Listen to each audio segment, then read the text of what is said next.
I have the honor of introducing Mr. Ryan Groth, founder of Sales Transformation Group. Ryan's a family man, a former professional baseball player and sales trainer, helping the construction industry move from reactive to proactive and build winning sales teams. Growing up with his mom and stepdad's custom home building company, Ryan saw the highs and lows of a family business. After he played baseball and transitioned to his career, he connected with an innovative commercial roofing contractor who wanted to sell a sales management CRM program, maybe CRM program, CRM. After Ryan implemented the system, he found that his passion for coaching and training the people using the system was the key to helping create results. So his coaching skills took off, and that's how Sales Transformation Group was birthed. His high energy and authentic approach has helped him partner with hundreds of teams in creating high performing sales producers. I've gotten to know Ryan over the last several years, maybe 4 years, and have been able to see his own personal transformation into doing what he loves. And you can really see the passion that exudes from him while he's doing it. So Ryan, I'm excited to have you on here and welcome. Thanks, Tom. Great to be here with you today. Yeah, absolutely. And just so everybody knows, it's bright and early there for Ryan. So Ryan, I hope you have had your caffeine today. You're ready to go. I know you're excited about this material, so really looking forward to that. I've definitely heard feedback. I've seen the success stories that have come from the contractors that you work with and that you help, with the Sales Transformation Group. I'd love for you just to share just a little bit more about, how you work with companies and what Sales Transformation Group is all about. Yeah, thanks, Tom. So Sales Transformation Group, we are a sales training, coaching, and consulting company, and we help through online coursework, group coaching, evaluations, recruiting. But truly what we are all about is helping you guys transform your business through sales development. Typically, a lot of the problems that we see contractors are facing, if you start at kind of the baseline here, is an owner is wearing all the hats and he can't really get the things out of his brain and get a salesperson to duplicate and replicate at a decent level. So that's the first thing we want to do, is give a sales process. And then the next thing is improving the value and the ability for a salesperson to actually sell value consistently and bring in higher margin deals versus rely on low price. Sales CRM, coaching, accountability, all these things they struggle with. But at the end of the day, you make money when you have high margin jobs that come in, you do a good job, and you have a good net profit. And the more consistent and predictable that business model is, the more you can foresee a great future for your family and those stakeholders involved in your business, those leaders involved in your business. So my goal is to help you grow, both personally and professionally, with an emphasis on sales and predictability. Have a lot of fun doing it, and we see amazing results, and lives change, businesses change. So yeah, I'm excited to give you guys a taste today. Awesome. Really appreciate that, Ryan. I'm going to go ahead and transfer controls to you. Cool. So there we go. Making you a presenter. All right. How Awesome. we looking, Tom? Great. We see your screen. So awesome. Ryan, can't wait to hear more about this. Awesome. Okay, guys. Well, listen, we're going to jump in and we're going to do some poll questions. So you have to focus and put your phone down, throw it on the couch, put it somewhere else, and we're going to work for a few minutes here. So let's engage. All right. So what I'm going to talk about is 5 steps to building a cash cow home improvement sales organization. All right. So cash cow, what that means is that you're just milking that thing and cash is flowing, and that's how it should be, right? We want to be able to crack that code and have a profitable business, because I know it's very possible if you do the right things. It's cause and effect. This is not magic. This is math. Okay. So we're going to talk about the things that you need to do, strategies to make sure that you can take steps today toward building this organization that we're talking about. So my first question is home improvement sales. We got retail or insurance, right? So if you're, especially like in roofing, for example, there's definitely both. If you're in the Midwest, it's different than you're in the Northeast versus if you're in Texas or Colorado or California. So I understand this, but I want to talk about the importance of why retail is that step in the direction toward creating a cash cow organization. Okay, so why retail? Well, retail is always there, right? Pandemic hit, you thought that things might change. People wanted to spend more time in their homes. They realized they want more help around the house. They had money to spend. The checks come in. They're like, I want to get a new this or new that. Retail is always going to be there. We want to be able to sell add-ons and upgrades. Storms are not always there. Why is this a problem? Many of you have the hustle to build a team, recruit people, getting them drinking the Kool-Aid, go chase a storm, make some money, and come back, and that's fine. But guess what? The problem is you can't keep leaders on, you can't keep them consistent employee payroll because you don't have consistent revenue, you don't have consistent sales. And retail creates that consistent environment around the local brand and the local community. So I love to say that insurance sales is like a shot in the arm. It kind of gets you in the game. It kind of gets you some cash flow. But if you want a long-term solution to build a company that your kids want to be a part of, that they want to grow one day, you have to create some predictability, sustainability. You can only do that through retail. Okay.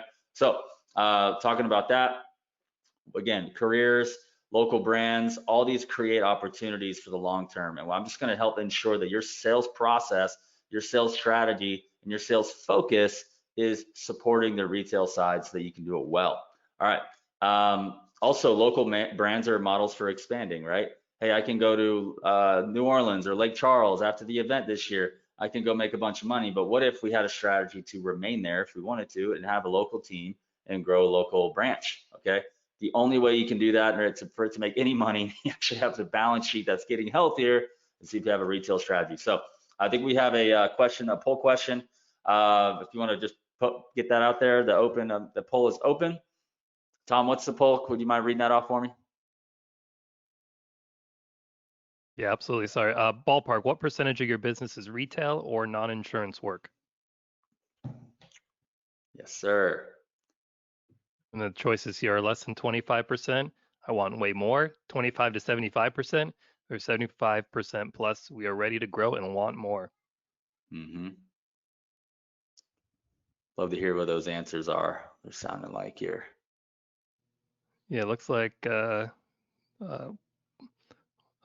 close to here, about 80%. So about 20% more if you need to choose one of those. Give everybody a few more seconds. Okay.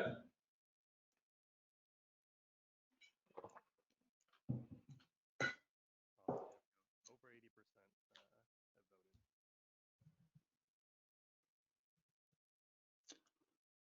Retail or insurance?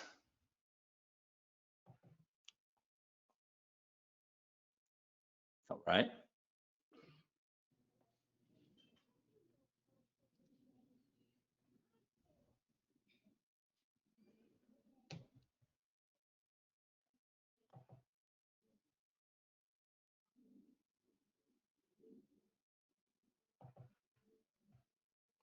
Did we lose you, Ryan? I see your screen. Can you see my screen? Yes, sir. Are we back? You are. All right. So can I continue to present? We're good? Yes, sir. Awesome. So yeah, this is going to be for you if you're too reliant on storms, your sales team struggles to sell value and upgrades, you're working with too many custom home builders, track homes, and your margins are low, and you're already in retail and you want to optimize, you just want to get better, and you're trying to grow sales, and you know your team has so much room to improve. And so real quick, before we jump into the next step, catch 22 of storms. So this is for you stormers out there. Storm hits, it's like fish in a barrel, funded by insurance. Now, I like to say it's like, hey, let's go play a game, and everyone plays t-ball instead of real ball, because it's just on a tee and you can just hit them out of the park. It's easy. The problem with that is that your sales team now that you want to sell retail when you get back home, or when you go back to local leads, they don't have the same skill set because they've been conditioned to hit off the ball off the tee. It's like fish or barrel. They don't know how to navigate a sales process. It's a little bit more challenging. So then you have turnover, and they don't stay on, and they don't succeed long term. And then you have up and down revenue because your team, your trained producers are, you're just not retaining them, and then you're back to juggling and wearing those hats again. So it's pretty important that we see the value of getting a retail side and consistent predictability. And when retail is good, things open up. So look, if your sales team can create and sell value and your margins go up, that is the first step. If we can improve our gross profit margins and get people to see that value regularly, we are in a completely different ballpark with our business. If we all know if our margins go from 25 to 35, what that would do for our bottom line. What would you do with that? Your deal sizes increase. You can invest into more ads. You can invest into leadership structure and salaries. You can invest into more trucks. You can invest into project managers. I mean, there's a lot that you can do when you have more margins, right? So retail's there. Now you're winning, you're hiring more crews, you're investing into your leadership team, right? And that's powerful. Now you can diversify your offers if you want, because you have a sales environment supportive of selling value. And then you just continue to keep and train and coach. Now, what's exciting from that is winners in the marketplace who are thinking about going to medical device sales, or thinking about going to starting their own company maybe, or they don't know what to do, or they're a gym trainer, or they're talented people looking to find a place that they can call home, that they can build a career. You're attracting those types of people because they want to be held accountable. They want to have a process and be part of a team. Very powerful things. Then now you can entrust those horses to go out there and pull and run, and it's a lot of fun. You're expanding, growing, scaling, delegating, automating, using Leap and Job Nimbus as well to help you with that automation and accountability and visibility and tools. Now you're having a lot of fun, and this is like, hey, of course you're going to find some more problems when you break into that next level, but if you want to crack that open, you have to get the sales organization cooking. Retail is a big step in that direction. So let's go to the agenda. Step one, I'm going to cover how do I identify A players, A+ players, and how to make them twice as effective. So everybody on this team, you guys have that guy or that girl on your team who's your top producer, and they're like the big fish in a small pond, right? They think they're so good because they are with the context of your team, and that's fine, but they don't really know how good they are or how good they're not in context of national standards, international standards. So I'm gonna talk about that, and then how we can recruit and onboard talent as good or better than them, and why this is better than recruiting an army of what I call warm bodies that'll either sink or swim. Step two, how to make the A players twice as effective through training and coaching. Step three, I'll cover how to gain more leverage in the sales process with a sales funnel, something that you guys have heard before, but I want to talk about why that's important for a few minutes. Step four, how to manage and measure prospecting excellence, I call it, and selling relationally instead of door knocking, and why the value of that is something you need to institute and like KPI, make measurements around. And then step five, why you shouldn't discount and why you need a milestone-centric sales process that supports selling and holding your value. Okay, so that's what we're going to jump into. Step one, identifying the holes in your sales game. So again, you got this guy, they're a good player, but with respect to how good are they really, you don't know that unless you've been around the industry a lot, and many of you haven't, where you've had multiple sales teams and you've been at this for years and you've seen sales performers doing 4.5 million in residential a year or something like that. You don't know what that really looks like. So how do you do that? You need to perform a sales analysis. So we perform one at STG. The one on the left is the paid one. And this is where you have an international benchmark of where does this salesperson stack up with the top salespeople on the planet, and what are their deficiencies? Imagine you guys doing a roof analysis and you're showing the deficiencies of a roof. You need something like that for your salespeople so that they know objectively with an audit, where are they weak and where are they strong? And I think that one thing that many of you do is you run DISC assessments, or you do some like strength finders, and you try to identify their traits from a personality standpoint. But that's a lot different than you saying, hey, where are you ranked, and where are your skills with relation to where do they match up to the best of the best of the best, and what are your holes?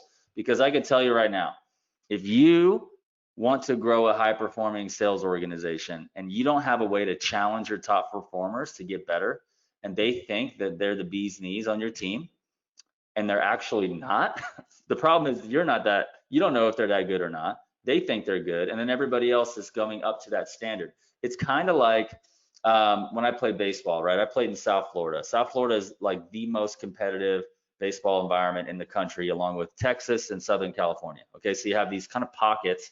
And it's funny, like we'd play ball, and then we'd see like this kid from Vermont, right? The Vermont kid who's like the best player in the state. Well, the best player in the state in Vermont compared to the best player in Florida is the difference between a first-round draft pick and a Division III collegiate recruit. Okay, there's just a major difference. So what you guys got to do is, if you want to be the best at your sales organization, your human beings, the people on your team, they need to know, they need a dose of humble pie is basically what I'm saying. They need feedback objectively of how they can improve, because high performers love to be challenged, And your best salespeople are challengers. Your best salespeople, they know how to push back. They know how to navigate challenges. They know how to work a situation. They know how to overcome objections. They're not pushovers. So if you're going to be a really good leader and owner, you need to challenge your salespeople, and you need to make them better. You need to show them ways that they can be better. Because if you don't do that, you can do that. Listen, do you think that people at Alabama are like, oh, Alabama, Nick Saban's the worst coach? No, I'm sure they love winning championships. I'm sure they love having really tough practices. I'm sure they really love getting challenged. Do they love the fact that he looks mad all the time? No, but I bet that they like winning, right?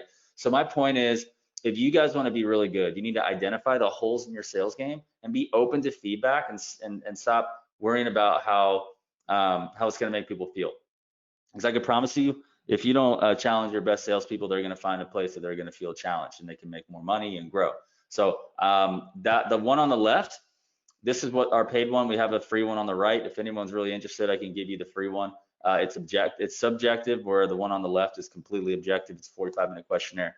But what we do is we measure the mindset, the motivation, and the abilities of the sales professional and expose where they need to get better. Now, this is the first step if you want to create something that's what I call a cash cow. You need your athletes to be improving their sales game, right? Because why? The difference is a lot.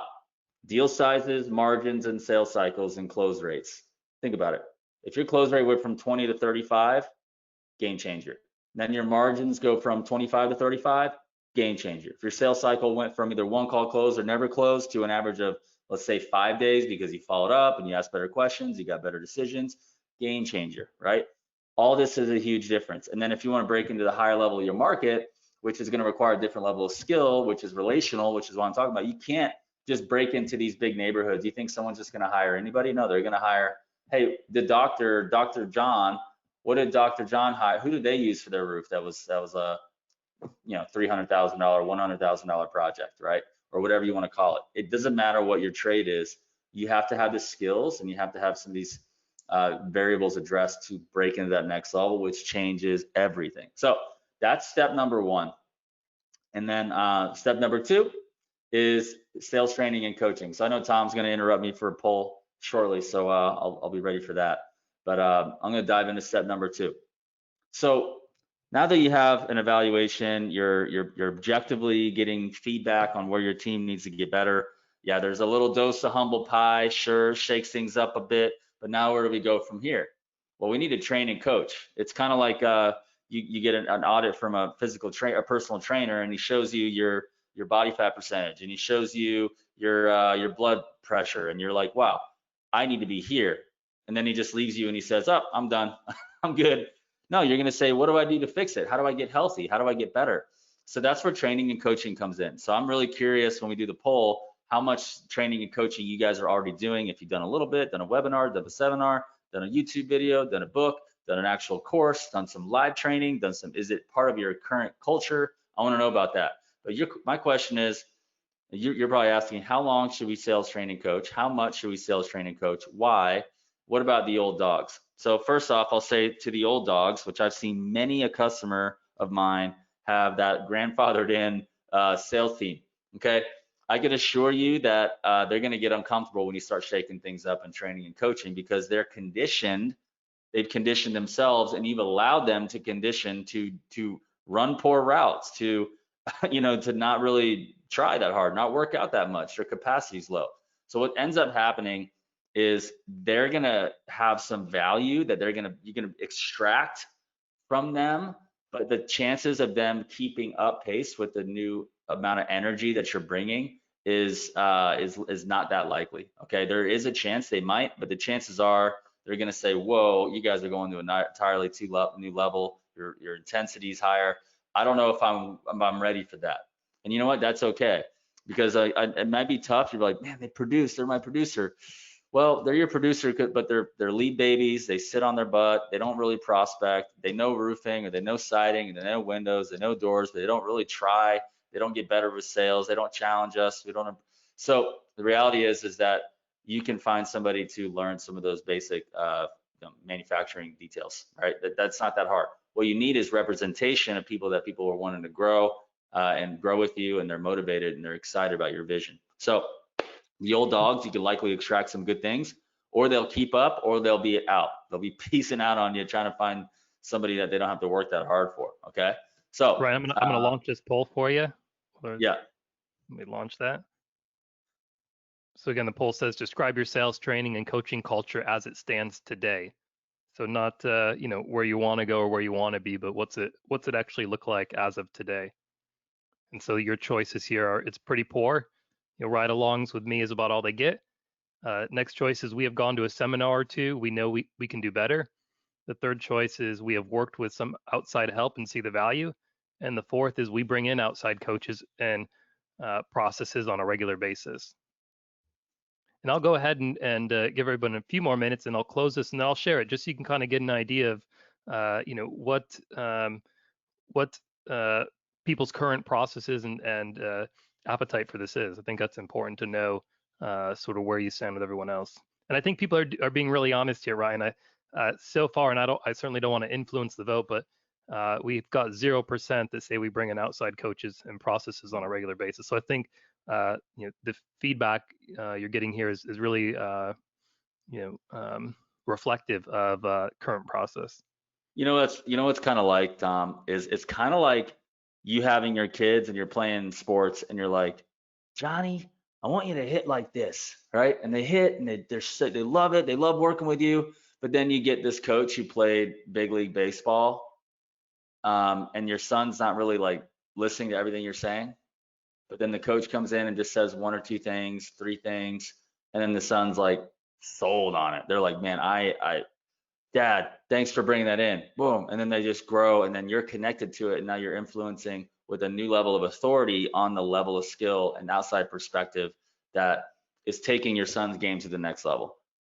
Listen, I could talk roofing and trades all day. And I don't want to sit here and talk case studies and testimonials because I can do that all day. If you want to jump into our world, we'll talk about that. But I can tell you, to anchor the learning as an athlete, I don't know one big league player who didn't have the father and mother really focus and support them, which is you as the owner with your kids, quote unquote, your sales team, they're your family, they're your team, that has not consistently brought in the right coaching to keep them better, to help their game improve constantly. Video, film, breakdown, this and that. Tom Brady, I mean, well, look what he's still doing today. The guy still has a throwing coach to try to find the 1% improvement every single day, and that's how he's better. So, and then you got the other quarterbacks, the Dwayne Haskins, who, the Ryan Leafs, the talent who don't put the work in and consistently improve. So my point is, you guys have an environment of family and team, brilliant. Outside perspective takes everything up a notch.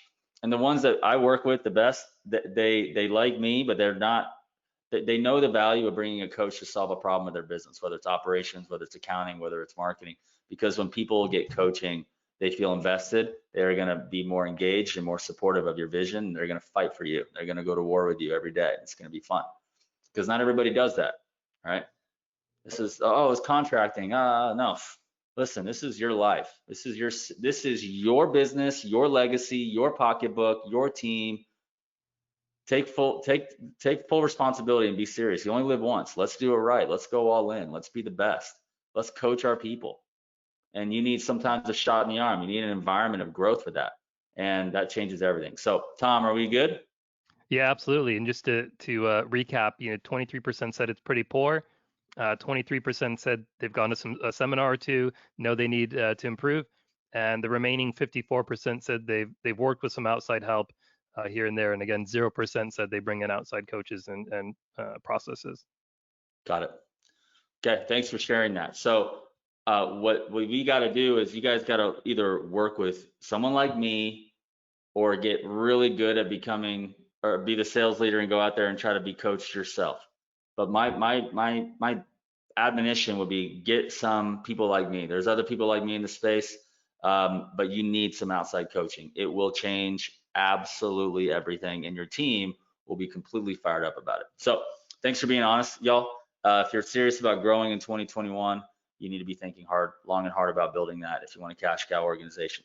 Now, I like to do this. I think it's way better to feed leads to a team of athletes who can go create something and create value, who are already prospecting, which I'll talk about shortly, than to just run ads and expecting the ads or the home advisors or whatever, the SEO, all these things you're doing to generate leads, expect that to make your cash register ring.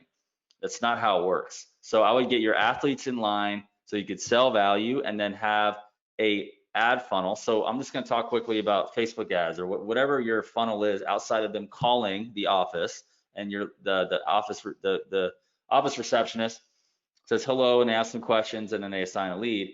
You can digitize that for people on the weekends at night. They need to be able to come into an opportunity where they can, if it's too late to call or outside of business hours, they can reach you and book a meeting with a consultant, a roof consultant, a project consultant, a siding consultant. And what that is it's a funnel with a form. It's really magical. It's a form that asks the same questions you would ask on the phone. And instead of the form being just handwritten or typed in by a human, it's being typed in by the prospect. And then you can use automation to put into your job Nimbus. You can put it into a Slack channel. We got a new lead. We can create a task, all that automated so that it's not having to be manually inputted. So that's a very powerful thing. When you do have that, it reduces data entry. You have data, you're able to iterate and optimize the funnel. You can run paid traffic to that. You can add social proof to that. You can add video testimonials to that. You can feature what you want to feature so that people feel comfortable with you and they feel that you're already a really good company and you don't have a funky, junky website, and you don't look like Chuck in the Truck. We look like a real brand with some social proof that speaks to their pain, speaks to the way they want to be, and it connects with them.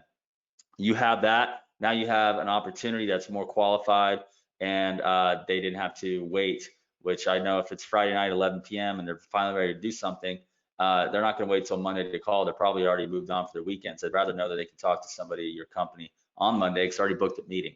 So ads and funnels are pretty powerful. It's a lever, I like to call it, because you can pay more money for ads if you're tracking that it's sourced from the Facebook or the YouTube or whatever your paid ads are, which is very important to do. Then you can track the return on investment pretty quickly. And if the better your salespeople are at selling value and having bigger deal sizes and closing those deals, the faster you're going to see your ROI, which is going to propel you and scale you. So that's really, really, really important to do that. Step number 4.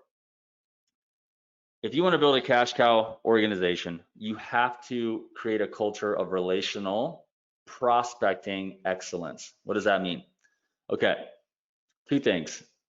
Eventually, your closers get so many leads that they don't have time to do anything else, right? Eventually. And what happens is they get drunk on leads, they become lead babies, and they don't prospect anymore. Now, the thing about prospecting is it doesn't even have to be door knocking. Prospecting needs to be proactive, searching out of new opportunities with your ideal client. Why is this so important? Well, if you get referrals and introductions, you're in the 50 to 80% closing ratio environment. If you cold knock, you're in more the 1 to 5% closing ratio environment based on your efforts of energy.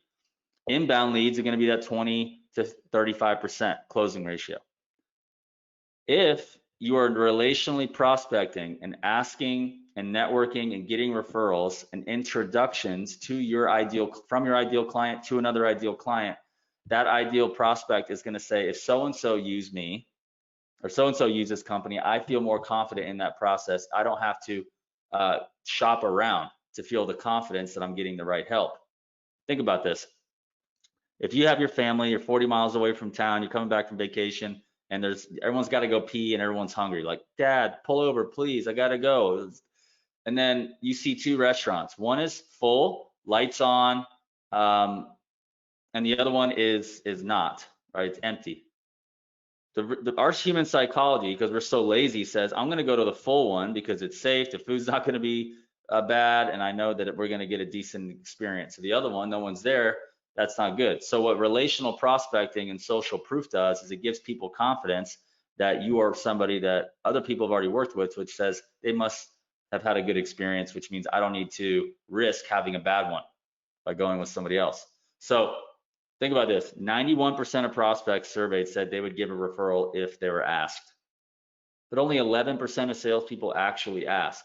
So what if we got your closers, your best sales reps, We didn't fill up their calendar so much where they didn't have any margin to relationally prospect. What if we managed and measured those KPIs of referrals and reviews? I like to call them R&R, like little rest and relaxation. Well, if you want some rest and relaxation, you need to get some referrals and reviews, my brother, right? Because if we ask who do you know, which is the 4 magic words, the 4 magic words are who do you know. If we get into the habit of asking who do you know, then that's honestly the only way you break into the high level of market anyway. That's the only real way you consistently, predictably, cash cow break into that part of the market. I have a company that I've worked with, one of the largest companies I've ever worked with. 2 of them came out of one referral from a really good customer. And it was at the pinnacle of when I created the most value for that customer. I said, hey, who do you know? Instantly did 3 email introductions. One of them bought, actually all 3 of them bought. And these are top of market companies. Same with business owners, same with homeowners. The same thing has to happen, and you have to, in that moment, create that value, and then ask in that moment when you have the most pinnacle amount of value, say, who do you know? Because that's when they're most likely to refer because they're stoked on what you're doing, right? So you can also capture iPhone videos and social proof. This is also a way of digitizing and creating a machine out of the referral. So imagine you have somebody, like for example, imagine if you have a famous athlete or a famous actor or a famous business person or a mayor or somebody in town that everybody knows in your town. Imagine if they bought from you and you asked permission to give a referral and do a video from them. Now everybody's like, wow, Jerry Rice of the 49ers, worked with such and such contracting, and he's cool with you guys sharing that. Now it's part of your brand. Boom. Everyone's like, man, if he uses it, I should use it. If he bought this from this company, I should buy from this company. So my point is, relational prospecting excellence is so key to breaking into that next level. And good salespeople, they need to learn how to do that. They need to be trained how to do that, and they need to be managed and held accountable to that. Because if they do that, they will grow, and you will not rely on these tire kicking, low bid, shopping you out prospects. You feel me? All right. Do I have a poll, or is that coming up next, Tom? Not yet. Not yet. Cool. Step 5, hold your value. The fastest way, I've said this twice already, the fastest way to grow your business is have high margins, period. Like let's just do the math. If you have a job size and your margins go from 25 to 50%, it would take you 2 jobs to make the same amount for 1 job, right? That's why you need to get into the retail repair game. Repairs. People, I'm telling you, there's companies that are branding and marketing that don't do repairs, feeding other companies their repair leads, and they're making 60 to 80% gross profit margin because you guys don't want to do repairs. If you guys do repairs, you're going to do the work, build value, get low margin or low ticket, high margin opportunities. You're going to service people, and it's going to build the trust, because 60% of those people are going to buy the replacement from you because they trust you. They want to work with you if you did a good job. So care about service, and your salespeople need to be compensated accordingly in a way that motivates them to not snuff their nose at service, but actually think, hey, this is good. Let me sell this thing for 75% margin and get a good 3.5K or 4K or 2.5K on whatever it is you're doing. They're happy, and then they're like, okay, I know the replacement's coming soon. You put it in your pipeline, you stay connected, and you close that thing. Period. I'm telling you guys, it's the way to go. Another way to get your margins higher is to sell add-ons and upgrades. This will increase deal sizes as well. So add-ons and upgrades. And if you guys are good at selling value and you have a core offer, you can have complementary, supportive, supplemental offers like windows, gutters, siding, all that stuff, right? So you can add those to a sales team that knows how to sell value. It's pretty powerful. And now the homeowner looks at you. If you have a milestone-centric sales process that supports the selling of value, you now have consultants. You don't have estimators. You don't have project managers. You have consultants, right? You have home consultants. You have building consultants. And what you're doing is your consultants ask questions. Consultants are not subservient and just throwing prices out. Consultants are experts. Consultants are authority figures. You're not the authority figure in everything, but in that subject matter, you are. And you know what it takes to be an expert? Knowing this much more than the other person about something. So if you believe that and you maintain that posture of I'm here to help and I'm here to solve a problem, and I can't really help you unless I know what's going on, what you want, what your issues are, If they feel that in the sales process, they're going to trust you. They're going to feel your value, and they won't be shocked at your price. And they're going to want that help because you help create the value in your sales process from brand all the way to sold, from cold to sold, right? That they need to spend a little bit more to work with you to maintain your margins. And if you guys embrace this, I'm a consultant, consultative seller. Know this, consultants ask good questions, they ask great questions, and they ask tough questions. And this sales mindset and process will take you from 10K jobs to $1 million jobs, guaranteed. Because the sales skills that are taking you to the 20K job at 30% is not going to completely immediately translate to $1 million jobs. Whatever it is in the world is breaking into commercial, more high-end residential, whatever. You need to change your sales game. There's a delta, there's a gap between where you are, where you want to be. We want to address that gap so you guys can create some serious value, okay? If you do that and you hold it and you don't discount all the time and affect your margins, you're going to have more money to grow and spend your brand but you have to continue to keep the foot on the gas pedal to do that with your skills. So I'm going to give you guys a quick snippet here. Do not put out your iPhones and take a picture of this. You're not allowed, okay? Not allowed. This is the sales process we implement with our clients. This is an example of a milestone-centric sales process. Start at home base. I use baseball analogy. Everybody played at least a game of kickball before. So you're home, you outbound call or inbound call. There's an identified issue within the scheduled appointment. We call that a suspect. We like our clients to be, or my salespeople to have a healthy degree of skepticism, be a little suspicious so they don't get too excited and do what I'm going to show you all of you do. And then you identify that they need it. There's a reason that's compelling to fix it. You demonstrated SOB quality, which is differentiation and rapport building. They look at you more than they look at anyone else for a certain reason. And you quantify the problem, which you talk about in detail later. Essentially, you were creating urgency and leveraging the emotion here. Now they're a prospect, and before they're qualified, what we need to do is measure their ability to buy. How do you do that? Well, you got to get them committed to doing something differently or something in the direction that they described. They're willing to pay a little bit more. You're with a decision maker, decision makers. You know their timeline and the way they make decisions all prior to getting too excited and doing your takeoff estimate presentation and trying to close it. Here's what most of you guys do.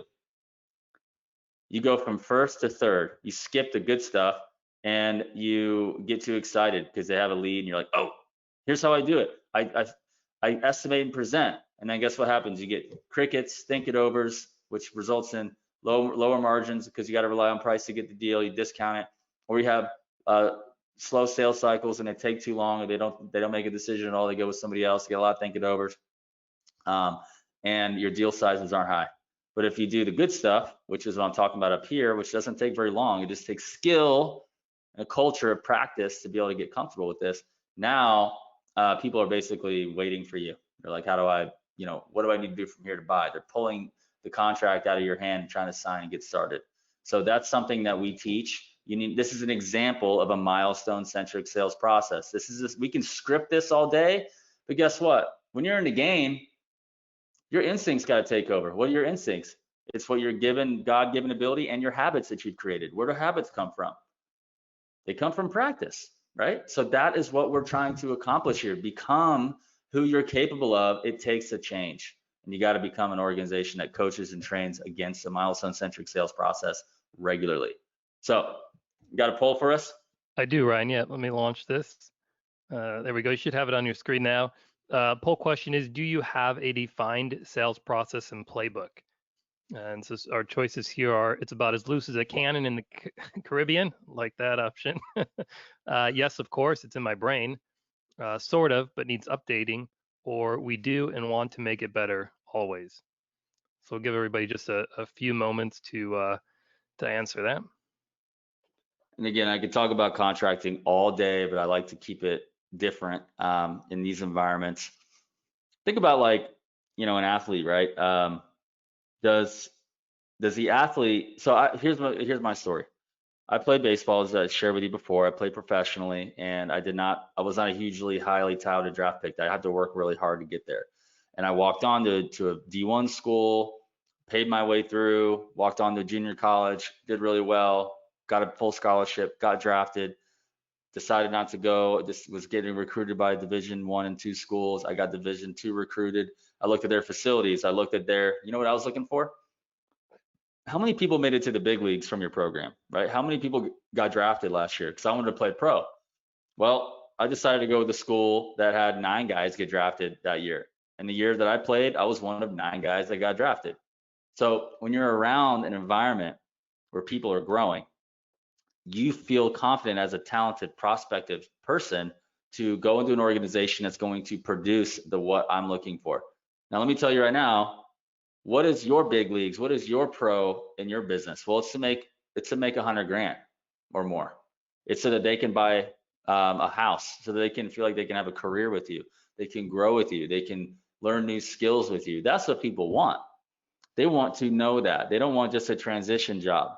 So if you can create a career opportunity where they could say, I want to be a big leaguer when I grow up, daddy and mommy. Well, I'm going to make this much money when I grow up.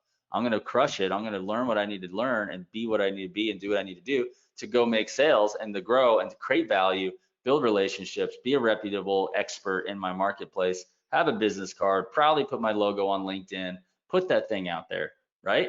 Well, you do that. You can't do that without a vision, a playbook, a process, a way that they can grow, a way that they can develop. That's just not going to happen. You're not going to get those people waltzing in. You have to develop those people. So that's why I'm talking about this stuff so importantly, and why a playbook is so valuable. Any updates to the poll? Yeah, absolutely. So I just shared the results, but we've got 3% say it's about as loose as a cannon, uh, which I love the honesty there, right? 14% said yes, of course, it's in my brain. 31% said sort of, it needs updating, and just over half said we do and want to make it better. Good. That speaks to the fact that Leap customers are already doing that, right? If you guys are buying Leap, then that means you're already in the mindset of growth and optimization. So good job. And there's a new level for all of us. Always a new level. There's always, and by the way, if you're getting good, your target is on your back, right? You probably have people chasing you, copying you. They got Leap too. You're like, dang it, I thought I was the only one using Leap and Job Nimbus in my town. I thought the only one I had this on my website. Of course not. That's when you're becoming the best, everyone copies you. Look at Kobe and Michael Jordan. Have you ever seen that video of Kobe and Michael Jordan like mirrored on each other, and it's literally like it looks like the same person? That's because Kobe said, I want to be like Mike and be better than him, and he just about was, and it was incredible. If you're being good in your market, I promise you people are watching you and they're trying to copy you, but guess what? They cannot recreate the original, my friends. So you got to be originally awesome, which means you got to grow and always push the envelope. Okay, so all we need to do to build a cash cow thing is mooing through the pandemic, mooing through winter, mooing through summer, and you are just grateful and you're growing for the reasons you want because you have the resources and your family's secure, your legacy is being created, you're on another level. What do you need to do? You need an objective sales evaluation and set a higher standard within your company. You need them to feel that they're not just a big fish in a small pond that's not accountable, that's not being challenged to do what they want. You need to make them feel like you're investing into their growth and you care about them, and it's not going to always be comfortable. You're there to make them better. 1. 2, from that place, create a culture of growth through constant training and coaching. Think of your company like a team of athletes, team of warriors. We just don't sit on the couch and then wake up and go perform and expect to win every game. This doesn't work like that. In fact, we're so fanatical about building habits that when we're in the game, our natural instincts take over and we perform at a high level. Quick notice here. Tony Dungy, there's a book called The Power of Habit. He was used as an example when he was with the Bucks. And when he was with the Bucks, they made it to the Super Bowl. I don't think that they didn't, maybe they won or not, forgive me. The point is, when the championship environment came, the intensity was so high that after they focus on the fundamentals, which he was fanatical about every single practice, he's like, I want it to be boringly easy, boringly simple with these plays. His philosophy was, in the game when the pressure's on, he wants them to be able to handle and not have to get creative and do in the moment. That's when it gets hard.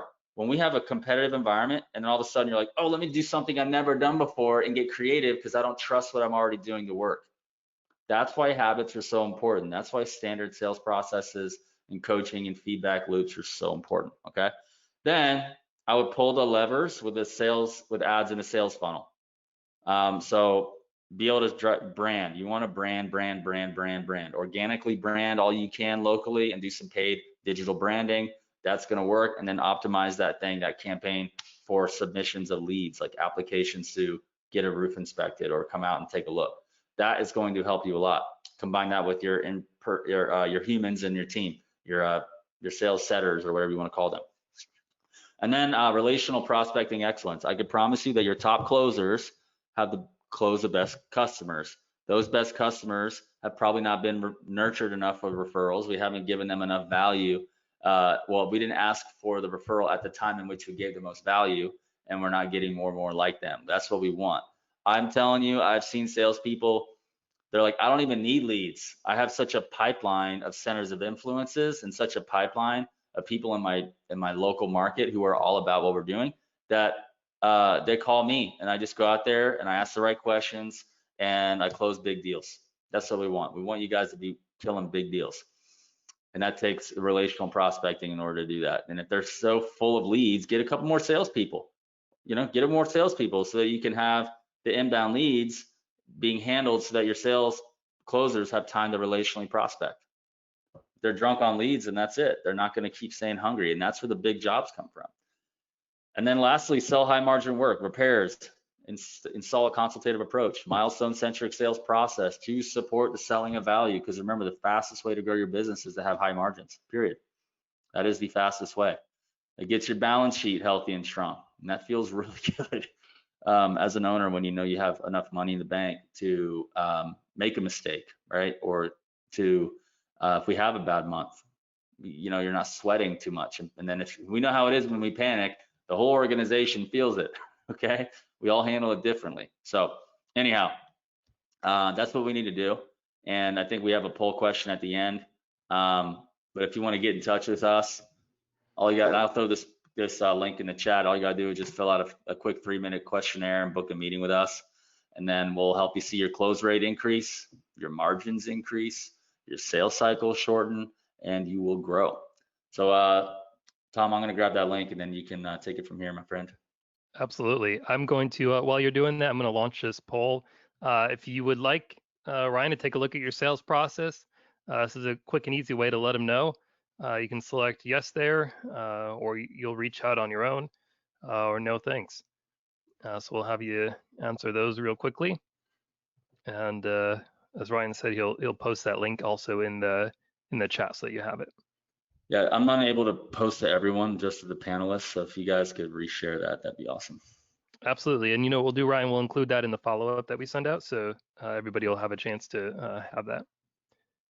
Awesome. I'll leave this for for a few more seconds here. So it's over 70% have voted, which is great, or responded. While we're doing this, though, if you do have questions, I've seen a couple come in. Please utilize that questions field and submit any questions you have for Ryan. It looks like we're going to have about 5 minutes or so to ask some questions. So I'm going to close this poll.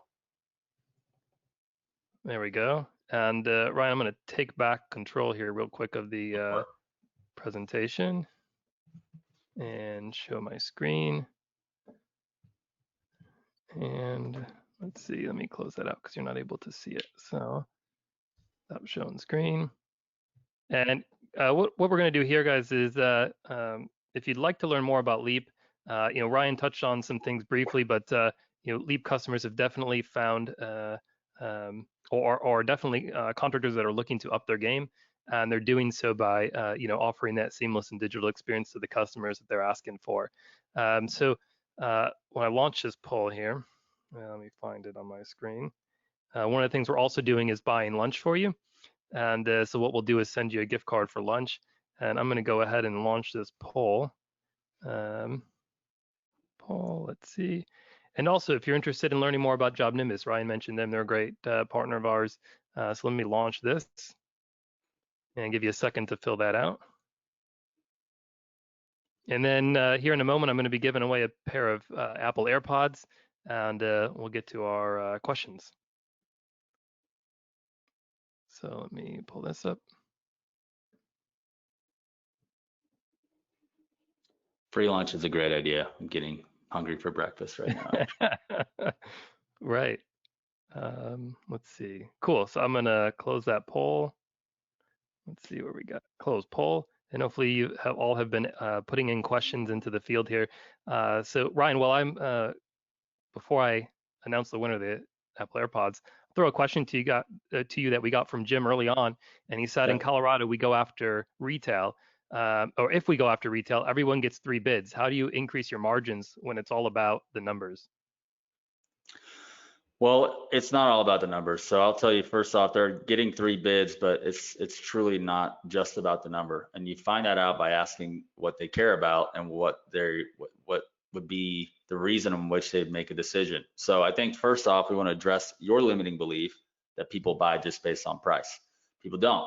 And that's also if you're relationally prospecting with your ideal client, you're asking for referrals and relationally prospecting again, they're not going to feel the need to get a 3 bid all the time. Or if even if they had to or wanted to as a formality, you have a huge leg up. So I can promise you that with those 3 contractors, you will be, if you are consultative, the only one asking really good, great, and tough questions. And if they are, then you need to be better at training and coaching that process, because you can create that value early on and warn them of poor workmanship or bad communication and all that, and they could feel the difference and spend a little bit more to work with you because they want that experience. And if, of course, you're using something like Leap, that's going to help. So I hope that answers your question, and as I kind of maybe push back a little bit on your thought process. But yeah, I think that you got to realize that people buy differently, and why people buy is always a mystery, and that's why salespeople who ask questions find that out. They're able to be much more effective than assuming that and then trying to be competitive and selling your features and benefits and not really selling against anything. You're just hoping that they're going to buy, and that creates an anxiety in your sales culture that makes it hard to predict. The pipeline's foggy. It's funky. It's just not ideal. So I hope that helps. Yeah, absolutely. And to Jim's credit, he asked this question early on, sort of before you started going through some of the differentiating things that you can do to increase and add value so that you Great don't question, compete though. on price. Still a really great question. Yeah. So I'll get to a few more questions here in just a moment, but I do want to say the winner of the AirPods is Gabe Smith. So Gabe, you'll get an email, I believe, from Kelly here in a little while, asking you for your shipping information. So congratulations on that. And we'll move into some more of the Q&A. And again, if you've got a question for Ryan, please feel free to put it in here, and we'll go ahead and get to as many as we can. Next question I have, Ryan, is how do these steps affect this one specific, the lawn care and landscaping industry? And I imagine this can be applicable to multiple different type of industries, but says it seems like it lines up quite a bit with the one-off roof or siding jobs, but compared to our ongoing yearly services, it seems like we need to approach it much differently. Thoughts? Great question. This consultative approach is actually required and is the way to sell relationships and accounts. So we went through this, and you may need to be more consultative when you initially land the account, right? And then get them aboard. But how do you grow and develop that? That's a different strategy that we add afterwards called new account development. And then that's where the relational prospecting is so powerful, because you have such and such property management group or such and such entity. And if you're with them, then you can actually network with them. You can ask them who did they know, and then you're landing more accounts. That's the only way to do it. And so we actually are really, really solid, and we were birthed out of helping grow commercial and B2B. And that's actually, and I'm just going to be honest, we work with a lot of different trades, but landscaping, we have a couple in the pipeline this month, but we need some. So why don't you join and be our first one so we can help you guys grow? But honestly, just you're right. It is a different approach from residential one call close type stuff, but sales is sales, and B2B is a little bit more complex and is relational. And the sales process that I'm talking about is so important, especially after you land it and get one account. How do you nurture? How do you develop? How do you guide and consult on the design of their re-landscaping project, the redesign, right? How do you just have a sales force that's doing that proactively? How do we measure that? That's really important. So good question, and thanks for bringing that up.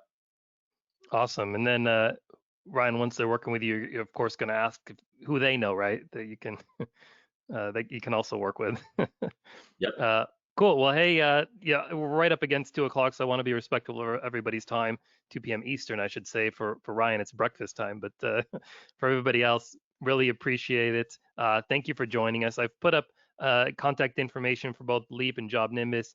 Like I said, we'll share Ryan's link too in a follow-up with the recording to this, so that you have that and can get in touch with Ryan. Ryan, real quickly, maybe your email address if folks want to get in touch. Sure. Yeah, it's rgroth, RGROTH at salestransformationgroup.com. If you want to reach out to me, please. I'm going to put that's rgroth at salestransformationgroup.com. I don't think I could chat to everyone, but I gave it to Kelly so she can Okay. copy Awesome. paste it to the group. Yeah. Awesome, Ryan. Well, hey, really appreciate it. Thanks for joining us today. Thank you, everybody, for tuning in. It was awesome information, Ryan. Thank you. Yeah, my pleasure. Thank you. All right, sir. Everybody have a great day. Thank you.